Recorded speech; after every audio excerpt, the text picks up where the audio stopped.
Every team, every topic, everywhere. This is Bleav. Doesn't matter if you're an Indian or if you're a Warhawk. The ULM mention is the greatest. You'd hope for the best as a ULM fan, but this is the Bleav in the Warhawks podcast with hosts Dusty Thibodeaux and Chase Regian. Chase, you always have such great insight. Tibbs is going to bleep it all. What are these guys always talking about? We talk a lot about food on this podcast, and I'm going to continue to do so. Really, really appreciative of the people and the community and the way that they've backed us up. Nailed the introduction, by the way. Awesome. Thanks, I love Fish. it. Chase, back with us after a week hiatus. I don't know what happened to you last week, but it was a good conversation. Catching up with Mike Hammett, recapping baseball. How goes though, Chase? It goes, and I'm just so mad that I missed the baseball conversation. I am mad about Fed, but I'm just sick of baseball already. So, well, we did start the rumor that the reason you were out last week was because you were off trying out to be Cayenne. I hate you for that. Always a good time with Hammett, though, isn't he just a pleasure? Love that guy. He is. I great voice. Not that I've heard Not any, to be weird. Not that I've heard anything, but I hope he's back for yet another season of Warhawk Athletics. He's a great voice, a great ambassador there for the university. Absolutely. Just like you are. Well, I appreciate that, but I'm not an employee, thank God. While you were gone, there was the second or third Warhawk Excellence meeting, the new initiative there that head coach Bryant Vincent has started, getting the boosters involved, giving them the update, the inside scoop of what's going on. Several new developments coming out of that meeting. The facilities are getting redone. We're getting some new flooring. We're getting some new paint, some new decals. The entrance tunnel is going to be having lights that allow you to really kind of pop as the team takes the field. But I ask you, though, Chase, does all that stuff really matter from a player perspective? Players, no, but recruit, absolutely. Because, like as a player, it's nice, sure. You want to go into work to where it looks nice, right? But as a recruit, you want the shiny toy. You know what I mean, Tibbs? You want to walk in, you want to see a nice place. You don't want to see asbestos flooring and lead paint on the walls. You want to walk in, you want to see a nice, it's a good representation of the university, and I'm glad they're that's a small step, more expensive than people think, though. And a small step, hopefully keep that momentum going, because things like that are necessary to survive. And it's not there. It's not there yet. It's still very much a work in progress. They are still laying down tiles and floors, ripping up old carpet, doing it. But it should definitely be ready by the time the season gets ready to kick off, when, as you said, you would be hosting recruits. So right. Good for him. And I think that this is all important to also point out. This is all fundraising money. This has nothing to do with ULM and that budget constraint there that interim President Nick Bruno pointed out. This is all new money and dedicated, allocated money for football. Yeah, I mean, that's huge.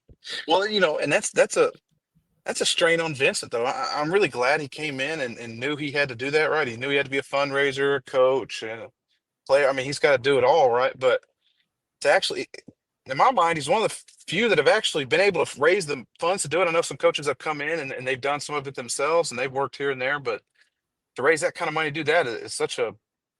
We definitely have a gym there and a head coach. Yeah, I've loved catching up with him more and more here in the off season.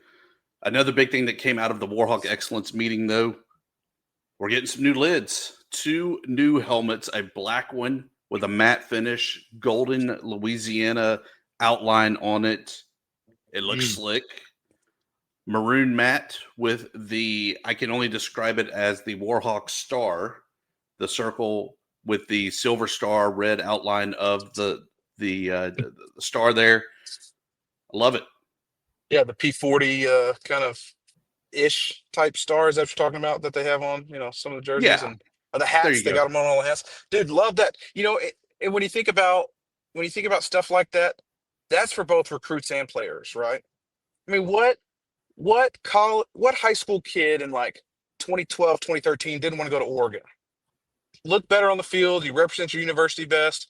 I remember when Western Kentucky went to those all chrome helmets and things like that. They're just small additions that help improve the place in small ways, but make big impacts. And they look slick, dude. I'm pumped for them. So how many jerseys do we have now? I was trying to count them out the other day. So we'll have a maroon jersey, the white jersey, the black jersey, and coming soon, a gray jersey. Pretty good, dude. When I was there, we had very ugly maroons and some good-looking whites. Do you think that there should be a gold jersey, or do you think that's too much of a Southern Miss type of draw? Is it basketball that has the gold jerseys? Basketball has gold jerseys. I don't love them, to be honest with you. They look a little too P-ish. But I think those four are good. I like the all blacks, and I love the P40 Warhawks. I still, with the grays that they have, I know they're going to new grays, but I really like I think that's a good color base. I like whites as a way, so I don't know when you'd use yellow as an alternate way. You know what I mean? Yeah. Just one of the main colors there that's missing out of the regiment. At the Warhawk Excellence meeting, also got to hear from our new president, 10th president of the university, Dr. Carrie Castille. Very upbeat, very exciting, hyping up the crowd just like Bryant Vincent would. Her most notable quote out of the engagement there that she had: I want to win a Sun Belt Conference title, and we have the right people in place to do it. Dang. She's right. I mean, she's right. Hey, when we were talking about the presidential selections, you kind of want somebody to come in committed and understanding of what situation they're coming in. And she's right that we have, I believe that. Ted, do you believe that? We got the people. Support of the president's all we needed. Yeah. And I think that I haven't heard anything in a while about AD John Hartwell taking the Arkansas State job or really flirting around with any other kind of jobs. So it always starts obviously there with the top. We do have Bryant Vincent locked down under contract for a little while. So if he does flirt with leaving again for Jacksonville State, there's always, the buyout that can be used to kind of reinvest into the program. I think the bigger thing, though, is her comments really solidify and should quiet the we're going to the Southland discussion that previous administrations have really strongly implied that we need to do, and maybe even some more recent pushes have attempted to push athletics down into the FCS and the Southland ranks. For fans wanting more than just the score, Warhawk Report dives deeper into ULM athletics with expert analysis, recruiting updates, behind-the-scenes access, and real-time updates. Whether you are a diehard fan or just curious about the Warhawks, we've got you covered. Subscribe today at warhawkreport.com. Smart coverage, real insights, all Warhawks. warhawkreport.com.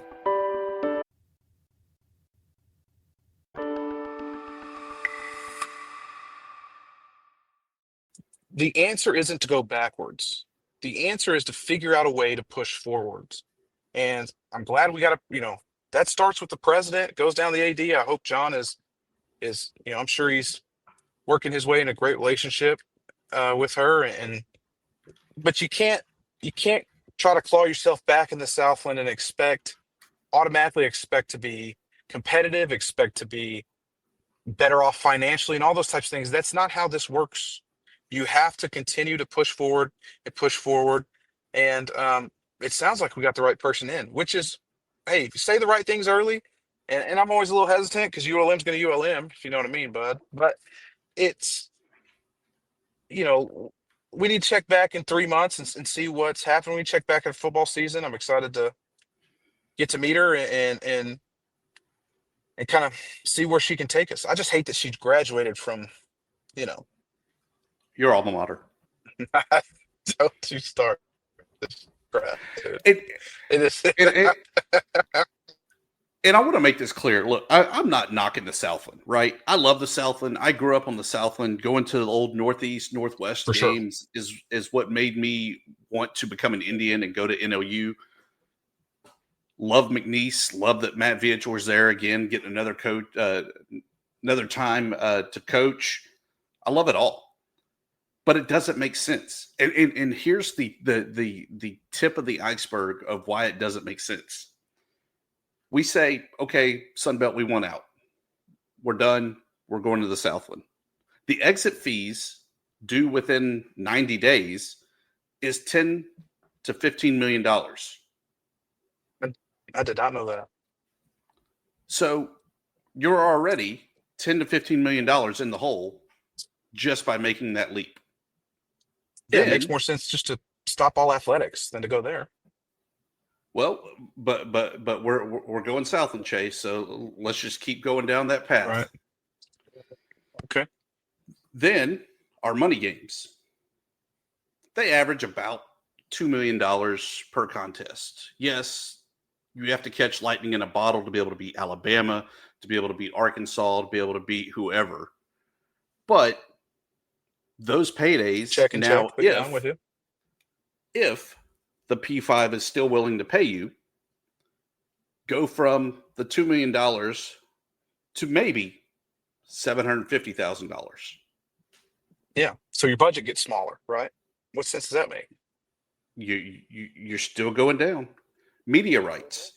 I think the TV deal for the Sun Belt is a little over $1 million a year for media rights and guaranteeing you access onto the ESPN Plus platforms. Southland, I could not find where they were paid anything, only guaranteed access onto the media platforms. So there's another revenue stream that's going down. You say, okay, well, our budget is what it is. We're still going to go to the Southland. Our budget would put us third from the bottom in the Southland Conference, with even Nicholls State being ahead of ULM. You're talking currently right now. If we went to Southland with the same budget, or are you saying altered budget? No, same budget. Where Nicholls is above us right now? That is correct. That hurts to hear. So we're still not going to stand out in the Southland, Chase, because people still have bigger budgets. So, we then should just drop down to Division II. Well, the problem is there's no Division II programs in Louisiana that would allow us to play, but let's just play along that the Lone Star Conference would allow us to join that conference for D2. We then get to play the likes of Angelo State, Cameron University, DBU, except for in baseball where they're Conference USA, Eastern New Mexico, Lubbock Christian, Midwestern State, Oklahoma Christian, St. Edwards, St. Mary's, Texas A&M International, Texas Women's University. That really just stirs the interest in that program, correct? Yeah, if it gets people really excited to play Texas women's, or go to Angelo State in the middle of nowhere. All those schools are in the middle of nowhere, and they're all so far from ULM. Okay, D2 is not where we need to go. I guess we'll have to go NAIA, Chase, just to make sure that we can maintain athletics. Well, the most obvious choice is to join the Red River Conference with the likes of LSU Alexandria, Louisiana College, formerly Louisiana Christian, LSU Shreveport, Xavier, Loyola. Oh, but they don't sponsor football. So instead, you get to join the Sooner Athletic Conference, much like Louisiana Christian, where we will get to play the very, very exciting schools such as Texas Wesleyan, Texas College, Langston, Panhandle State, Wayland Baptist, North Baptist, and Arkansas Baptist. Powerhouses. Tibbs, if you had to ask me, some of the best college football programs in America. And then just cut the program. If you're going to do all that. I am merely vetting out the options for the administration and the fans that keep wanting to drop back to the Southland. What fans? I mean, you get some feedback like that? You think we should be in the Southland? Not Very that you much think so. that. I know you don't think that. But people really think that, man? All day, It's every day. it's Why? a Because we were short-sighted- it's not like successful we- in the 80s. 40 years ago. Well, we won a national championship. I'm with you. I get you. We are too far gone. It's not an option to do that. I did ask this question on Warhawk Insider, part of Warhawk Report. If you were to go back to 1992, what would you do differently for athletics as they underwent Operation D1 to move from the FCS ranks or 1AA ranks into D1 sports? I'd have done the same thing. They were competitive. They were a strong, looked like it was going to be a strong program within Division I, or at least, start that jump. And then, unfortunately, you kind of run into budgetary issues for a long time, and then you have some misses on coaches, and then you have some misses on ADs, and you have some misses on presidents, and then your leadership takes you out, and then I'd have done the same thing. I don't know if you were back in those days, if you would have done, anybody would have done anything different. I think the one thing that I would have done differently was to have a conference affiliation lined up before making that jump. Because the D1 independent days was the wild, wild west, where sure, you had all 11 games that you could schedule. You could play any and everybody you wanted to. But because you were kind of scrounging for games, you might literally go from playing Nicholls State to open the season to then playing K-State, who was a top 25 team, and then Colorado, another top 25 team the following week. And then you get Portland State because everybody, was excited to have Portland State, the Vikings, come to Malone Stadium. Yeah, but I agree with you there, maybe. But with context, making that jump was so important to do. And it was so necessary that put us on a trajectory upwards, right? But I know it hasn't panned out yet, but that doesn't mean we give up. Oh, I'm not giving It doesn't up. mean you just cut your. No, you and I aren't giving up. No, we do this every week. I'm just saying, well, minus last week. Thanks, Mike Hammett. But in general, you can't just say, oh, well, we're immediately going to jump back into a super competitive Southland. I'm with you. I watched Sam Houston and all those guys all the time. Loved that football. They have a very competitive conference in their own right with their own teams. And it's not like we just jump into there and we just beat the crap out of them all of a sudden and then we figure it out from there. It's not going to happen. In the context of when we had to do it, we had to do it. And we still have to do it. We still have to push forward and figure this out. Without a doubt. And I know it's a full season away. It'll be the 26th season. We have Southeastern Louisiana on the schedule. I cringe already because I know that they're going to be loaded up with transfers. They're going to be gunning for getting that win over the FBS. It's much like, I don't know, Chase, if you ever look back and saw the time we lost to McNeese. It hurt, it stung, but McNeese and a lot of the Southland programs have damn good programs. No, Southeastern sucks. No, there's a huge difference. We should, every time you step on the field with those FCS players, they're good players. It's competitive football. I'm not saying nothing like that, okay? I'm just saying that there's levels to this, Tibbs. And I don't cringe at nothing. I think we should beat them by 50 every single time it has AA behind it. We should slap them around. You misspelled St. Francis, by the way. St. Francis going, they're going AA to D3, right? In 2 years? They're going FCS we'll play them in to AA. and they will be D3 at the end of this athletic calendar.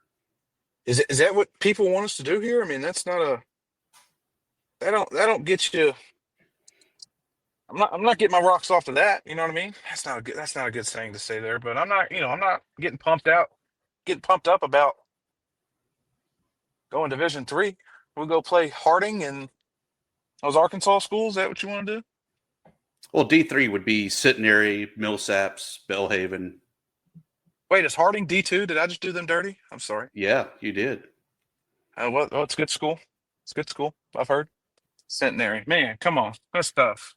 That's tough. But, hey, to bring it back full circle, it's awesome to hear that we don't have a president that wants to do that and Not that anymore. can think through this, think through what we've got to do here and push us forward. We've got every opportunity in the world, mix two things together, to be Boise State, to be what TCU was, to be, to run the Sun Belt and dethrone schools like Marshall and Lafayette right now. We're in a good conference with good travel schedules for the most part against in-state schools. Before you know it, Tech is going to join, the Sun Belt, and we'll be able to whoop them too. In other news, obviously with the departure of Mike Federico, the RIP. portal is open and the floodgates are flooding. Warhawks with a NCAA leading 27 guys currently in the portal, including our guy, Bryce Blazer. RIP, Bryce. Thanks for your time here. Without a doubt. Wouldn't you go, Tibbs? Wouldn't you go? It depends. And I say that trying to take off the blinders. It depends on what I'm hearing of what the coach is going to be like coming in and what my anticipated or expected role is. But for a guy like Blazer that's from California, if I can use this as a chance to maybe get a little bit closer to home, yeah, I'm probably jumping in. Yeah, especially for Blazer. I don't know, I agree with you. But do they have a transfer window? I know nothing about baseball. Do they have a transfer window kind of like the football players do where they got 2 weeks and all that or whatever? It's the same portal as anything. The only thing is ULM got the jump because their coach was dismissed. Right. And you can immediately enter the transfer portal then? Yep. Just like basketball, football, and everything else. I mean, does it hurt to just test your market at this point with the way the world is? Just kind of test your market and see if you got anybody nibbling. If you get a little, Bryce goes like Cal Poly or something like that, good for him. I mean, yeah, Long Beach, those kind of schools back home might be good for him, but a better fit. Seriously, I'm going to continue to show my ignorance. Do we have anybody that we think will go big from this team? I like Major Brigden. I think he can go back, and he's from the DFW area. I can see him maybe, and I know it doesn't sound like it on the surface, but go into like a DBU, which would be huge because they're very good, perennially a top 30 type of program. I don't know if he's necessarily a Texas A&M or TCU caliber, but I could see him doing a DBU type of stay. The pitcher, Brennan Eagly, luckily he's a West Monroe kid, but I could see him maybe even going to Tulane or Louisiana Tech if he is inclined to do so through the portal. It just hurts that you try to get a new coach and you got to start from scratch. I mean, there literally might not be anybody in the building when the new coach is hired. Yeah. But isn't that kind of it's a double-edged sword in that sense, right? Because it could be a cool, I get my guys in here. Used to kind of inherit the team, you know what I mean? Now that's not really true. Now you say, all right, well, I'll piece this together myself, get the attitudes I want, get the culture I want set, get the type of ball I want set, and we roll from there. Yeah, and we're seeing that type of mentality there on the women's basketball side. Scotty Fletcher has gone out and really started as he said so many times, getting the band back together. He's got a 6-foot forward that played for him at Pearl River Community College, Very cool. Kashunti Nichols. We have a 6'3" center, Come on. Rogan Hilliard, played for him at Pearl River. Another 6'2" center, Nuke Shavers. How great is that? Nuke. Dope name. Played Very for cool the name. Billikens of St. Louis last year. The And there's what, still St. one Louis? more. The Billikens. The Billikens? Billikens. What's a Billiken? It's like a little devil-looking thing with big pointy ears. Oh, I'll have to Google it later. At least that'll be in your search history.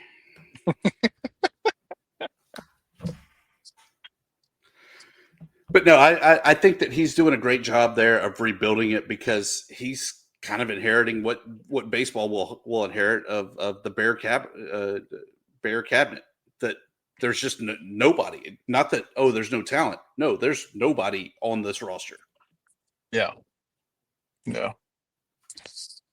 Yeah, well, I mean, again, I think that if you're a coach and you inherit, well, women's basketball coach Fletcher does not inherit a bad team. They had decent players. But if you're in a baseball standpoint, you might be like, all right, well, y'all were kind of not great anyways, so let's go get some guys I want in here and figure it out from there. But a lot of work too.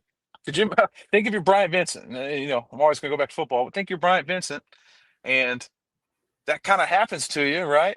And then you're trying to fundraise and you're trying to do all this. I mean, you got to really respect. I do think eventually, if he has another more successful year from our standards in recent history, 5-7 was a great year. But if he has another, say he wins 6, 7, 8 games this next year, and he's a goner, you just hope that some of those guys stay and play it out and continue to build pride in that school. You want to keep some guys like John O'Fisher around. Not John O'Fisher. John O'Fisher played with me. I meant Elijah Fisher. That's his brother, right? They're both two big, ugly dudes. I'll tell you that. All respect to John. I love the guy, but two big, ugly dudes. Chase, that's really all we have going on right now. It's definitely the lull where the athletic calendar is winding down. A couple guys qualified for NCAA regionals in different events. No one in the 4x100 relay or the 100 meter. There were some hurdles and some field events, but that's really all we have going on right now to close out the Warhawk athletic calendar. Well, we're grasping at straws when we start talking about track. It's Memorial Day weekend. You have big plans there, Chase? We are out on lake today, and it's about 7:30, so you can see how well the fishing's gone, because I'm already talking with you. It's supposed to be bad weather down here in Central Texas tomorrow, so looks like we will be inside. We're a big dominoes and cards family, so we will be inside with the weather and doing nothing. What about you? Tell me you're doing something better than that. Not a thing. Actually, I doing some things around the house. Nothing fun, nothing exciting. Just actually a day where I'm at home and can do it, and hopefully my phone doesn't ring for on call, and I can actually do a little work, do a little more prepping of articles for Warhawk Report, and you go. That's about it. Well, looks like we're both losers, but one day when this podcast really makes it, we'll fly out to Cancun or something, do a podcast there. Or when you finally make it to be Cayenne and you have to constantly practice. I will quit this podcast. You keep on like that. Well, I know, because you won't have time. You'll be Cayenne. God, I hate that place. I did good today, Tibbs. Quit baiting me into this.